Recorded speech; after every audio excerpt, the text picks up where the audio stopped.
भारत के नागरिक जो नहीं हैं, अगर हैं तो वो अपना दें, जाएं राहुल गांधी और तेजस्वी यादव उनके बगल में खड़े होकर के 3 लाख लोगों का सत्यापन कराएं। नरेंद्र मोदी की मां मर चुकी है, मरी हुई मां को गाली देंगे, देश का अपमान करेंगे, मिथिला की धरती से करेंगे।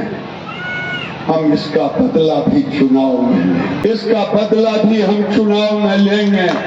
आने वाले दिन में मैं यही कहना चाहता हूं कि दीदी, जिस दिन आपके घर में खुशहाली आएगी, उस दिन नीतीश कुमार के पूरे बिहार में खुशहाली आएगी। और ऐसा बिहार होगा, ऐसा बिहार होगा जिस बिहार का जीडीपी आज 10.5% के दर से है, 15% होगा, क्योंकि बिहार में 2,70,00,000 घरों से जब उद्यमी हमारी बहन और बेटी बनेगी, लोगों को भी रोजगार देगी, अपनी भी पहचान बनाएगी और बिहार का भाग्य भी उजागर होगा। मैं कल भी कहा, आज भी कह रहा हूँ और इस मंच से काली के मंदिर में कह रहा हूँ, अगर मस्जिदों से राजनीति होगी तो मंदिरों से भी राजनीति होगी। कहते हैं जंगल राज था।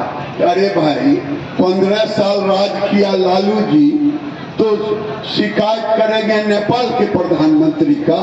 जनता ने दिया 15 साल लालू यादव को और जनता ने दिया 20 साल नीतीश कुमार को, तो दोनों में तुलना होता है कि ना?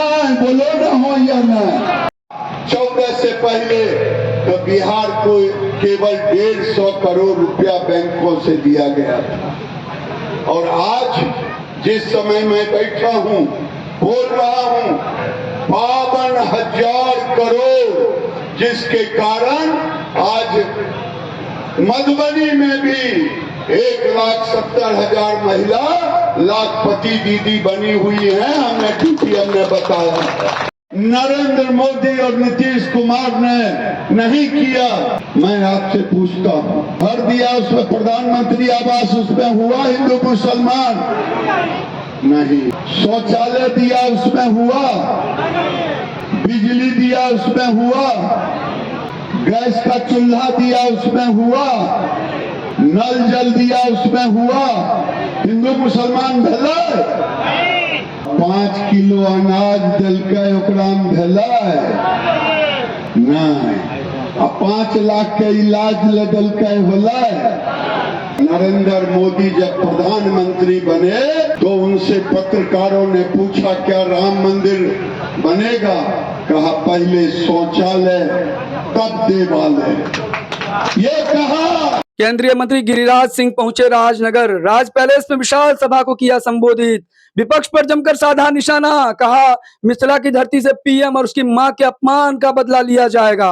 प्रधानमंत्री को अपशब्द कहने वाले को बर्दाश्त नहीं किया जाएगा। सीएम नीतीश की बनाई सड़क पर मोटरसाइकिल से फर्राटा भर रहे ये राहुल, प्रियंका और तेजस्वी। राजनगर विधायक रामप्रीत पासवान, प्रदेश भाजपा नेता अमरनाथ प्रसाद सहित सैकड़ों कार्यकर्ताओं ने गर्मजोशी से मिथिला परंपरा अनुसार पाग दुपट्टा से किया स्वागत। केंद्रीय मंत्री गिरिराज सिंह ने राजनगर में एनडीए कार्यकर्ता सम्मेलन को संबोधित करते हुए कहा कि धर्म के नाम पर सरकार विकास में कभी भेदभाव नहीं करती।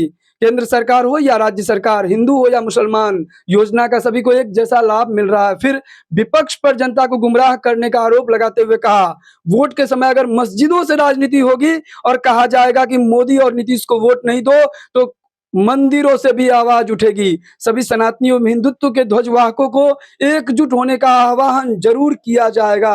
आगे उन्होंने कहा, 2014 में पीएम नरेंद्र मोदी के नेतृत्व में एनडीए की सरकार बनाने के बाद दुनिया भर में भारत का मान सम्मान सामर्थ्य बढ़ा है, तभी तो 72 घंटा के अंदर पाकिस्तान को घुटने टेकना पड़ता है। आगे उन्होंने कहा, हमारी पार्टी मुसलमान विरोधी नहीं है, लेकिन पाकिस्तानी मुसलमान के विरोधी जरूर है। जो पाकिस्तान का साथ दे रहा है उसका विरोधी है, बांग्लादेशी मुसलमान के विरोधी हैं और रोहिंग्या मुसलमान के विरोधी हैं, और जो उसका समर्थन करता है उसके भी विरोधी हैं। एनडीए कार्यकर्ता सम्मेलन के समापन के बाद प्रेस प्रतिनिधियों से वार्ता करते हुए प्रदेश भाजपा नेता अमरनाथ प्रसाद ने कहा, भारतीय जनता पार्टी जिसका मूल मंत्र है सबका साथ सबका विकास, केंद्र और राज्य दोनों में अपनी मौजूदगी के हिसाब से देश की सबसे बड़ी पार्टी है। डबल इंजन सरकार का परिणाम बिहार के विकास को मिली रफ्तार, अब हर रास्ता होगा आसान। हालांकि उन्होंने मधुबनी विधानसभा की वर्तमान स्थिति को लेकर दुख और चिंता व्यक्त करते हुए कहा, प्रदेश नेतृत्व का आशीर्वाद मिल चुका है,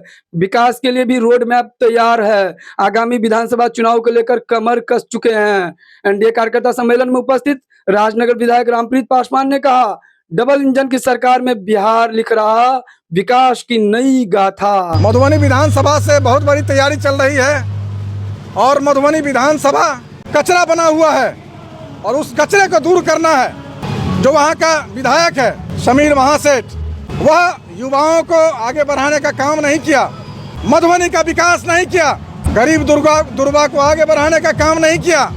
आज मधुबनी का इंफ्रास्ट्रक्चर नहीं बढ़ा, मधुबनी जिला नहीं लग रहा है, वह एक कचरे के डब्बे से भी बढ़ करके लग रहा है।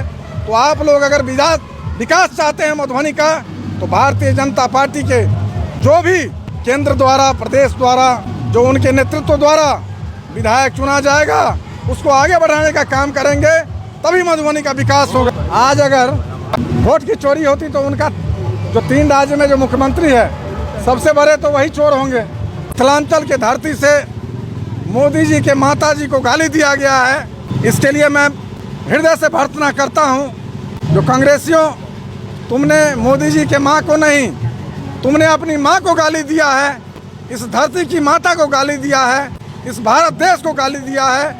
यह इसका जवाब 2025 का जो चुनाव आगामी होने वाला है, यह उसका जवाब लालू यादव को देगा। जो हितैषी हैं कांग्रेसी, राहुल यादव को देगा। 0/0 पर उसको आउट होना पड़ेगा।